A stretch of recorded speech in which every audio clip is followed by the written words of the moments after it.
Alors, mesdames, messieurs, bonsoir. Nous continuons notre série sur le FA dans Endogène, sur Reporter Web Radio. Et notre invitée reste Christelle Hugues Dassy. Bonsoir. Bonsoir madame, comment allez-vous? Ça va super bien et vous? Ça va, super. Alors, comment prendre le FA? Sinon, autrement, quel est le processus pour rentrer en possession du FA? Alors, la première des choses, c'est d'avoir un bon bokono. Puis, le FA se prend en 3 parties. La première, c'est le FA 6. Souvent, les bokono le disent avec beaucoup d'humour, dépannage, ouais. C'est pour se dépanner. Ça veut dire quoi pour se dépanner ou le C'est-à-dire, Est-ce que vous pourriez expliquer un peu plus? Vous avez des difficultés. Oui. Vous êtes appelé à prendre le FA Okay. afin que vos difficultés, il vous aide à amoindrir les difficultés. Si vous n'avez pas le moyen de faire tout le processus en une fois. Ce n'est pas prendre le FA même, c'est ça? Non, ce n'est pas encore le FA. Okay. Mais d'accord, ce n'est pas encore le FA. C'est un FA 6, c'est le FA n'est pas complet. Ok. C'est comme une consultation Non, c'est comme une première étape vers le FA. Ok. Alors donc, il y a le FA 6, ensuite il y a le Zouli, il y a le sec en toutou. C'est les 3 étapes pour posséder son FA, son poli et son legba. Voilà. Parce que la cérémonie, à la fin, vous donne le FA, donc avec les noix, on en a une quarantaine, un peu plus. On a le poli, qui est avec le FA, et on a le legba. Du FA, le FA legba. Voilà. Alors, l'homme et la femme ne prennent pas le FA de la même manière. Ah, ok. Donc, le processus est différent quand il s'agisse d'une femme ou d'un homme. Le processus est plus long pour l'homme et très court pour la femme. Pourquoi cette, je ne veux pas dire discrimination? Alors, il n'y a pas de discrimination. C'est l'histoire du FA lui-même qui veut cela. Ok? Vous faites un peu d'histoire. Oui, les Bokono me corrigeront si je me trompe. Dans le mythe du FA, donc, parce qu'on a des mythologies aussi. Alors, le mythe du FA veut que le FA soit découvert dans la forêt par un chasseur, qu'il ramène à la maison, après avoir signé un contrat avec le FA. Quand il a vu le FA, il ressemblait à un animal à forme humaine. Il voulait tirer quand le FA lui dit non, ne me tue pas. Ne me tue pas, ramène-moi chez toi, soigne-moi, et je t'apprendrai tous les mystères de la nature de ce monde. C'est un chasseur Nago, selon ce que dit la légende.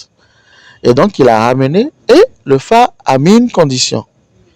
Je ne souhaite pas être vu par une femme. Ah. Et donc, tous les jours, le FA semblait avoir des excroissances plumeuses, ou un peu comme si il était tombé dans quelque chose qui s'était enfoncé dans son corps. Et tous les soirs, le chasseur allait retirer ces choses du corps du FA, qui en échange lui enseignait les doux. Et donc le FA lui a enseigné jusqu'au 256e doux. Mais la femme du monsieur dit, mais il va où tous les soirs? Les autres femmes ont dit, oh, tu ne sais pas. C'est comme ça qu'il a fait pour ramener la première, puis la deuxième. Et quand il voulait te ramener, c'est ce qu'il faisait. Donc il va ramener une autre femme après toi.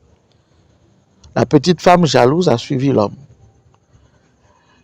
Jusque dans l'arrière-cour, quand l'homme est rentré pour s'occuper du FA et tout, elle entendait des chuchotements, fâchée, prise de colère et tout. Elle défonce la porte et elle se rend compte que son mari était avec une créature humanoïde qui n'était pas une femme. Le FA s'est fâché et s'est couvert le visage. Le chasseur s'est levé et le FA dit non, laisse-la, mais je vais partir. Je vais partir et je vais continuer à t'inspirer par Boko Legba. C'est comme ça que le Fa est parti. Et que notre connaissance de la géomancie, ou du Fa si vous voulez, est restée là.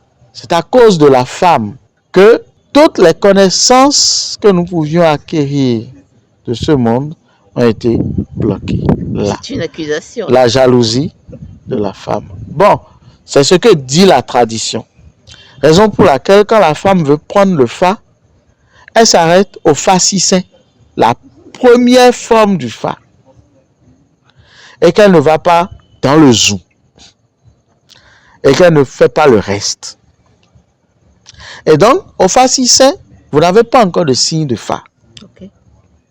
C'est lorsque vous allez dans le Zou que les cérémonies, qu'on fait les cérémonies, et c'est là que, par un processus que je ne peux malheureusement pas expliquer parce que c'est de l'ordre de l'initiation. Donc, celui qui veut savoir comment ça se fait exactement, je l'invite à aller prendre son Fa et il le saura.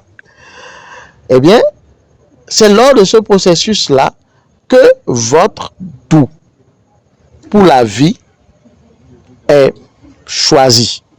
Alors, j'ai bien envie de vous poser la question de savoir, pour le Fa si saint, est-ce qu'on pourrait en parler? Oui. Alors, le Fa si saint, c'est un processus très simple. Vous avez la cérémonie, le Bokono, vous allez très tôt le matin, et le Bokono, il prépare les feuilles liées au Fa, comme on le dit, Numbiama. Et dans le Fa, les feuilles, c'est très important. Il va préparer les feuilles du Fa et tout. Et la cérémonie ressemble plus à une prière. Et il va invoquer le Fa, il va invoquer les membres de vos ancêtres en disant, ah, nous invoquons le membre des ancêtres de la famille de tel. Elle est venue pour prendre le Fa, voilà. Et donc, la première entité qui préside à ce Fa si saint, c'est Diou. C'est une entité dont on n'entend pas souvent parler.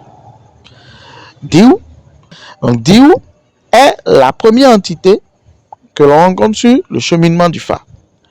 Et elle a pour rôle de vous accompagner. C'est elle qui fait le Fa si saint. On lui confie votre vie, on lui dit, voilà, il va aller prendre le Fa, que le mal ne le voit plus, que les méchants ne le voient plus, que ses propres bêtises ne le tuent pas. Et donc, à la fin de la cérémonie, vous avez, qui dure à peine 1h30, okay. Vous vous retrouvez avec 16 voire 18 lois et des recommandations du Bokono pour mener une vie saine. Que vous soyez femme ou homme. Femme ou homme. Okay. Ça a pour but de tempérer les difficultés de votre vie. Vous n'allez pas devenir milliardaire, hein? Sinon, les premiers qui ont pris le Fa ne voudront plus que les autres aient le Fa. Donc, ça va tempérer les problèmes de votre vie. Ça va vous donner un référent spirituel auquel vous confiez personnellement. Parce que ce que moi je fais quand je suis dans les difficultés, je parle à mon Fa. Je lui demande assistance. Et donc, ce référent spirituel qui est votre Fa est, si on veut, votre meilleur partenaire pour la vie.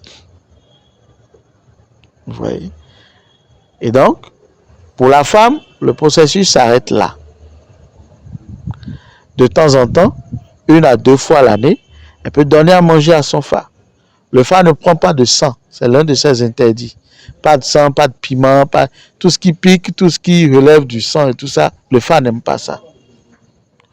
Et donc, qu'est-ce qui va se passer? Le Fa, quand on dit Enochio Fa, c'est on donne à manger, le Fa mange du poisson fumé, du requin fumé. On en trouve. Et sa nourriture préférée, c'est le requin fumé. Et donc, de l'huile rouge blanchie, de l'igname, c'est la nourriture du Fa, ça. Donc, après, quand vous avez fait le zoom, que vous avez tous ces camps, vous avez votre legba et votre poli. Pour l'homme. Pour l'homme. Oui. Là, c'est ce que, quand on dit, ah, j'ai tué un mouton à mon Fa, j'ai tué un poulet à mon fa, c'est ce que le legba mange. Ok. Qui est différent de ce que le fa mange. Le fa, c'est toujours ce que l'on fait. On va faire l'huile blanchie et tout ça, et L'igname. avec l'igname et tout, à part, parfois même un peu d'haricots, selon le doux et tout. Et quand on va tuer le mouton, le poulet pour le legba, on va venir préparer la nourriture que celui qui fait sa cérémonie de fa et les bokono vont partager, qu'on appelle le tché. Ok? C'est une nourriture qui se partage en communauté avec les prêtres qui vont, après avoir mangé, après avoir partagé le repas, bénir celui qui a fait son fa. Et donc, à chaque fois que vous donnez à manger à votre fa, cette cérémonie et cette bénédiction-là se fait comme cela. Vous voyez? Donc, ce n'est pas les petites noix là, c'est pas sur elles on verse le sang. Jamais, c'est son interdit. Vous donnez du sang à votre fa, vous n'aurez plus jamais la paix dans votre vie. Ah, c'est à ce point. Oui. Mais ça peut se faire par erreur. Alors, c'est pour ça qu'il y a les femmes, entre autres, le kesu,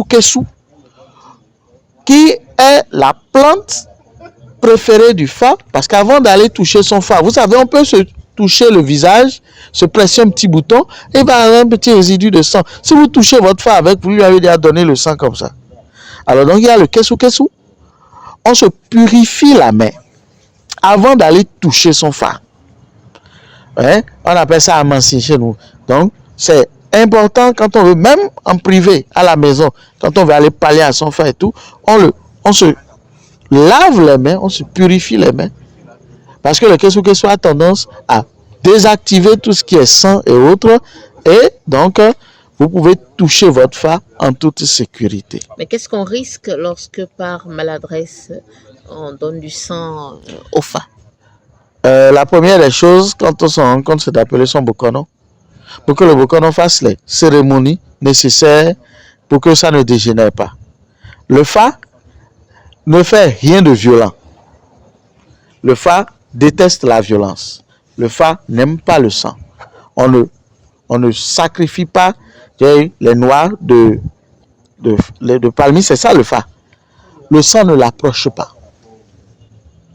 Donc, les bokonos savent comment, quand quelqu'un fait cette genre, il est blessé par exemple, ou lors de manipulation de son fa, il se fait blesser par quelque chose et le sang coule et tout. On sait comment, les bokonos savent comment on gère ce genre de situation. Est-ce que c'est déjà arrivé? Est-ce que vous en avez connaissance?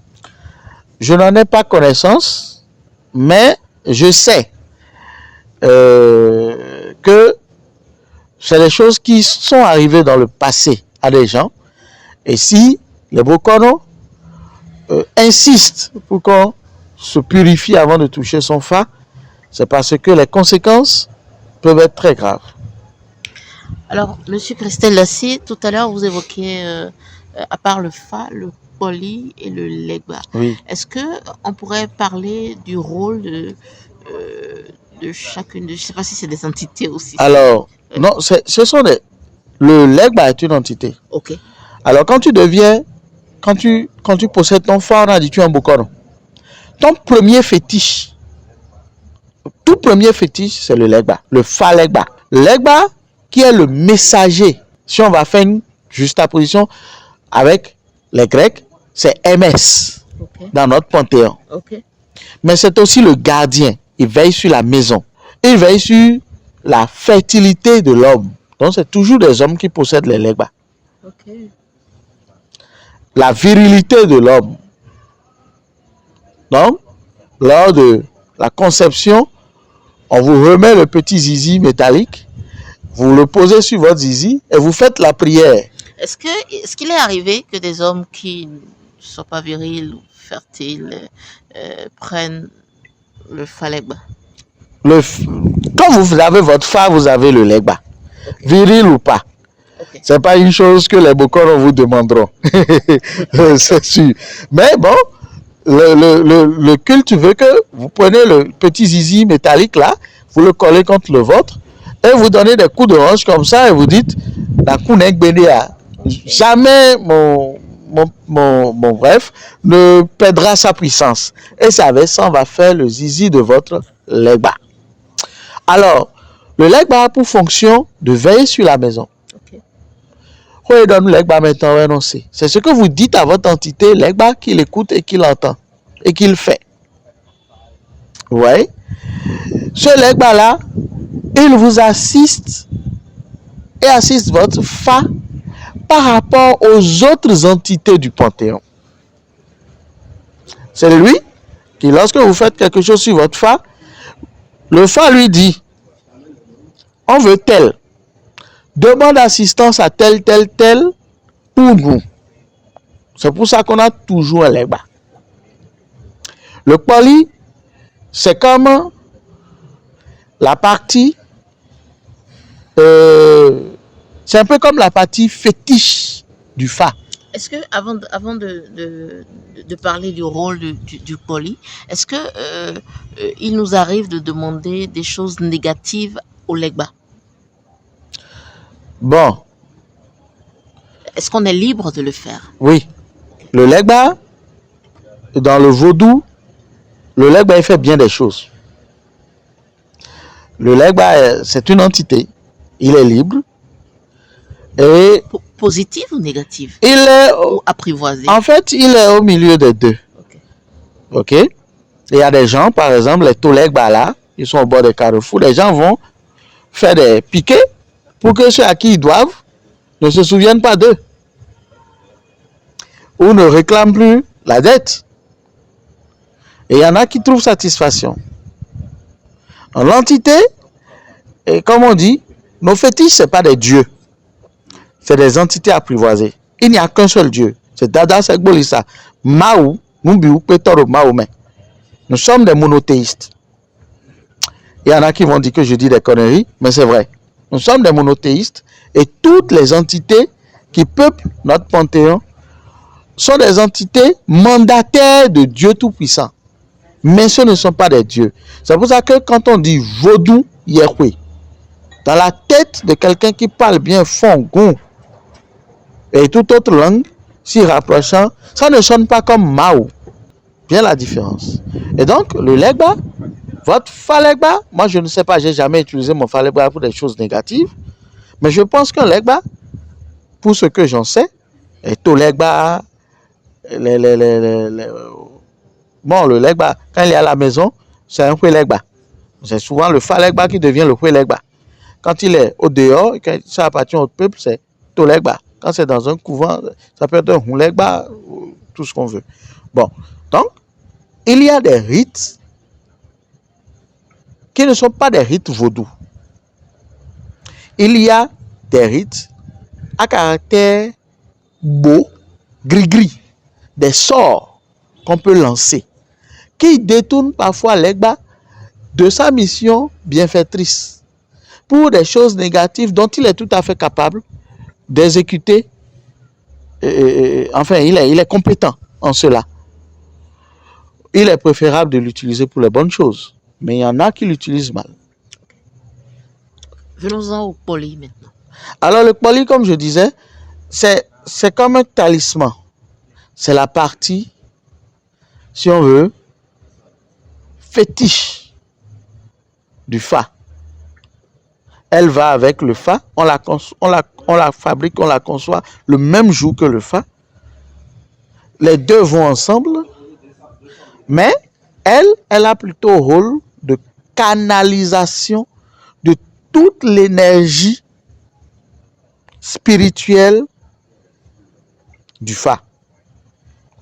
C'est au dernier rituel, le Sekantoutou, et non tout Sekant. C'est-à-dire on détache votre destinée de tout lien. C'est en ce moment-là qu'on le conçoit.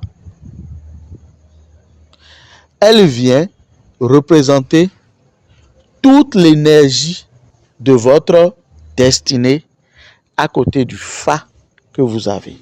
C'est un peu comme si c'était votre vous spirituelle qu'on a représentée dans le Kpoli, à côté de votre Fa. Les deux vont de pair, elles sont inséparables. Je ne peux pas vous expliquer pourquoi on le fait comme ça. Nos ancêtres qui ont conçu cette méthode ne nous ont pas laissé plus d'explications, si ce n'est celle d'avoir le droit de la pratiquer. Les Bokono, les grands Bokono et les rois ont peut-être plus d'explications à nous donner. Alors, lorsque le processus est achevé, Oui. Pour l'obtention de son Fa, est-ce que on doit alors l'utiliser tous les jours de sa vie? Alors le Fa, comment on utilise son Fa quand il est là? Donc, vous pouvez faire une prière une fois par mois, 2 fois par mois, 2 fois par an, ok? Et il y a des Fa qu'il faut entretenir avec plus d'assiduité. Ils vont manger peut-être 2 ou 3 fois. Selon le signe qui est tombé. Oui. Et donc, quand vous lui donnez à manger, vous lui dites, ah, cette année, je veux pouvoir ouvrir une boutique. Je veux que mon activité grandisse. Je veux posséder plus de clients. Je veux que ma femme accouche d'un garçon. Vous faites vos prières au Fa. Et donc, quand vous faites les cérémonies près de votre Fa, vous lui demandez ce que vous voulez pour que la vie vous soit un peu plus légère. Voilà. Ben, je pense qu'on a fait le tour. Voilà. Alors, Christelle Hugues Dassy, merci d'avoir répondu à nos questions. Mesdames, Messieurs, merci d'avoir suivi ce podcast. Dites-nous en commentaire votre expérience avec le Fa. Nous vous donnons rendez-vous très bientôt pour le prochain numéro.